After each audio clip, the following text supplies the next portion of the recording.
In the historic city of Mariana, school children gather to learn about a tragedy that 9 years ago changed thousands of lives forever. Just a few kilometers from here, the collapse of a dam in 2015 wiped out the 18th century town of Bento Rodrigues and devastated dozens of surrounding communities. 19 people lost their lives in what became one of Brazil's worst environmental disasters. Its effects still being felt along one of the country's largest river basins. The Samarco Dam was built next to rural communities inhabited for over 3 centuries. These were places with deep roots, home to indigenous people, descendants of runaway slaves and fishermen who relied on the river for their livelihoods. The dam collapse took everyone by surprise.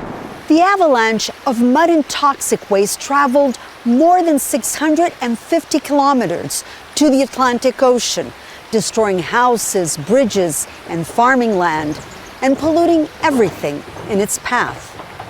Now, after nearly a decade of waiting, people are hoping the mining giants responsible will finally bring them justice. The government announced a deal with the companies behind the disaster, Brazil's Vale do Rio Doce and Anglo-Australian BHP. Supreme Court Justice Luiz Roberto Barroso said it was a historic deal because it showed the country was addressing its environmental disasters, holding those responsible accountable.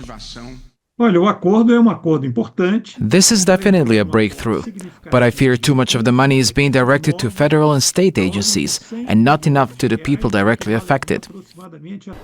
The Rio Doce River Basin is one of Brazil's largest, but fishermen say the disaster left them in ruins. We want our home back. Our way of life was destroyed. That's why we insist on returning to Bento Rodrigues to feel the peace we once had.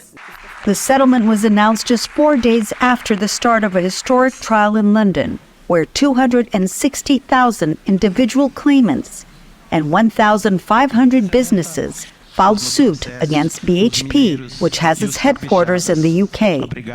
Despite the settlement in Brazil, this trial will continue. Monica Yanakiew, Al Jazeera, Bento Rodrigues, Brazil. Make sure to subscribe to our channel to get the latest news from Al Jazeera.